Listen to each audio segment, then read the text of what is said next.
deyirlər axı qızlar daha tez dil açır, qız uşaqları və onların nitqi daha səlisli olur.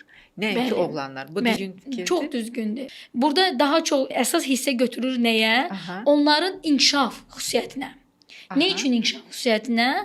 Qızlarda nitqə cavabdeh olan neyronlar daha fəal olur. Oğlanlarda daha ləng. Qızlar 1 yaş yarımdan başlayırlar söz ehtiyatını artırmağa, oğlanlar 2 yaş yarımdan yuxarı. Amma bu o demək deyil ki, 3 yaşdan sonra bərabər olmayacaqlar. İstisnalar həmişə var.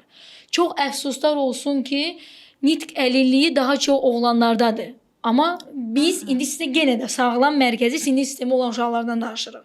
Və bu uşaqlarda, qızlarda 2 yaş yarımında, 3 yaşında, 4 yaşında qızlar daha sərbəst, daha gözəl danışırlar.